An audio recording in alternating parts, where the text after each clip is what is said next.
Welcome, fellow space explorers. Ever have one of those days where you just feel small? Well, get ready, because in this explainer, we are going on the ultimate cosmic road trip. We're going to journey from our own sun to the largest star we've ever found, and then zoom all the way out to a neighboring galaxy, all to get a real handle on our place in this universe. It's a question we've all asked, right? But to really truly get it, we need a starting point. We need some kind of cosmic ruler to make sense of the mind-bending scales we're about to witness in deep space.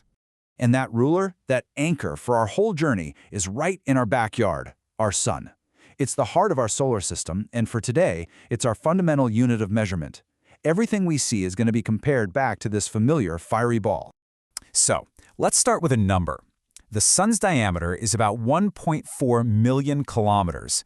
Now that's so big, you could fit 1.3 million Earths inside it. That seems absolutely massive, doesn't it? But, and this is the kicker, on a cosmic scale, our sun is barely even in the little leagues. Okay, so if our sun is in the little leagues, who's the heavyweight champion of the universe? Well, to find out, we need to travel. We're talking a jump of nearly 19,000 light-years away to meet the biggest star we have ever laid eyes on. Say hello to Stephenson 218. It's a red supergiant, and honestly, it is a monster. Our sun is 1.4 million kilometers across. This thing, it's almost 3 billion kilometers across. Let's put that in perspective. If you could travel at the speed of light, you could zip around our sun in about 14.5 seconds. To do one lap around Stephenson 218, you'd need almost 9 hours. We're talking about a volume nearly 10 billion times bigger than our sun. It's just staggering. So, you'd think a star that gigantic has to be insanely, unbelievably hot, right? It just makes sense. Well, in one of the coolest paradoxes in the cosmos, you'd be wrong. Its surface is actually cooler than our sun's. How is that even possible? This feels like it breaks all the rules, but the answer isn't about the total amount of energy a star has. It's about how it spreads that energy out. You see, a star's surface temperature is this delicate balancing act between its total power output, its luminosity, and its total surface area. Think of it like this. A tiny, intense spotlight can feel way hotter up close than a giant floodlight that's putting out the same total amount of light, just spread over a huge area. And that's exactly what's going on here. Stephenson 218 started its life as a massive, hot, compact star, our spotlight. But as it got older, it bloated up, expanding into a colossal version of itself, becoming a giant floodlight. So even though its total energy output is immense, that energy is stretched so incredibly thin across its enormous surface that the temperature drops to about 3,500 Kelvin. That's way cooler than our sun's scorching 5,700 plus Kelvin surface.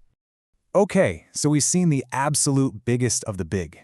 Now let's slam on the brakes, zoom all the way back home, and look at the other end of the scale. This brings us to a debate that was surprisingly fierce and actually redrew the map of our own solar system. Ah yes, the question that got Pluto kicked out of the club. The official answer all boils down to 3 key rules laid down by the International Astronomical Union, or IAU, way back in 2006. So both planets and dwarf planets get a check mark for the first 2 rules. They both have to orbit a star, and they have to be massive enough for their own gravity to squish them into a round or nearly spherical shape. But that third rule, that's the deal breaker. A full-fledged planet has to be the gravitational boss of its orbit. It has to have cleared out any other big objects from its path. A dwarf planet, on the other hand, lives in a crowded neighborhood and has to share its space. A perfect example is Ceres. It's the biggest object in the asteroid belt, for sure. But it's swimming in a sea of millions of other space rocks. It hasn't cleared its neighborhood, so it's a dwarf planet. And it's the exact same story for Pluto. It lives way out in the Kuiper Belt, which is basically a chaotic, icy demolition derby of objects beyond Neptune. Since it's not the undisputed king of its own path, it got reclassified. Okay, we've seen tiny dwarf planets and truly giant stars. So for our grand finale, let's zoom all the way out and see how all these different pieces fit together into the grandest structures in the entire cosmos, galaxies. 105,700 light-years. Let that number sink in. That is the diameter of our home galaxy, the Milky Way. It's a sprawling city made of hundreds of billions of stars, and our sun is just one citizen. But as unbelievably vast as our galaxy is, we are not the biggest kids on the block.